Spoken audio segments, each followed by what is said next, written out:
Hey everyone, week 5 of our growth groups. I hope you are growing in the Lord and really enjoying these groups. Certainly, we are praying for you.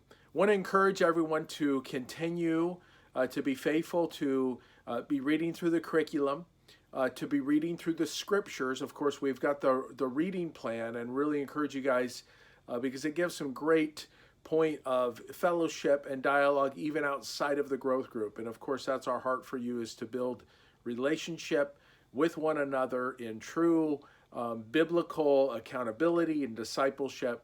And so hope you guys are enjoying that.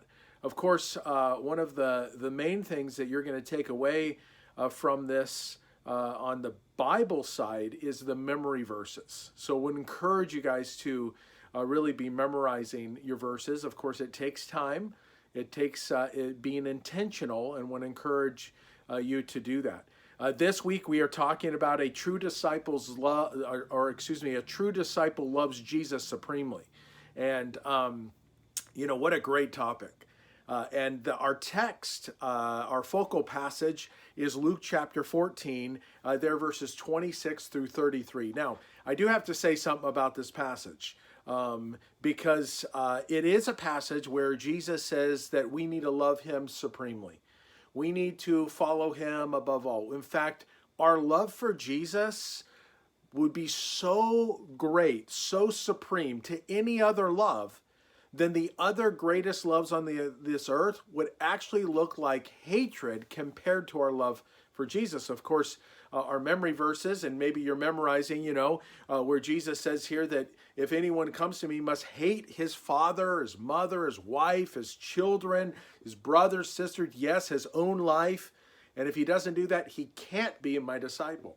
We see repeated 3 times in this passage, if you don't do these things, you aren't a disciple. You can't be a disciple. It's impossible to be a disciple. So really important for us to think through it. Now, of course, right away when we hear that idea, we, are like, what? What is Jesus saying?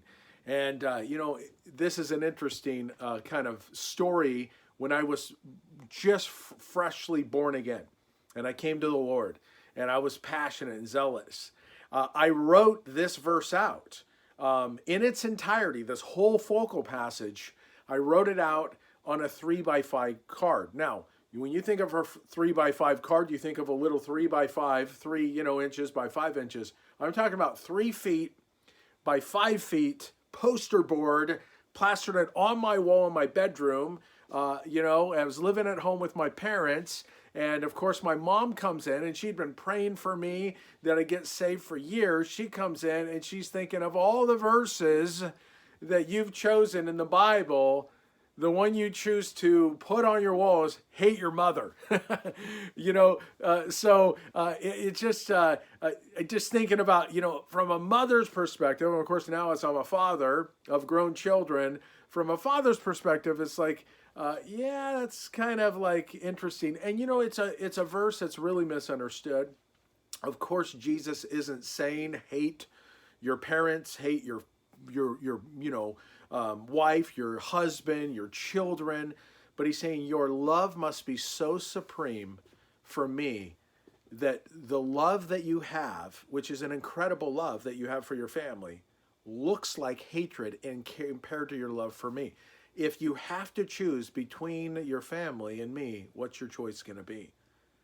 Is your love supreme? And that's what he's talking about. Of course, the Bible teaches us to love our parents, teaches us to love our spouses, teaches us to love our children, teaches us to love our family members, teaches us to care for them. In fact, the scriptures say that if we don't take care of our loved ones, 1 Timothy chapter 5, that we're worse than an unbeliever.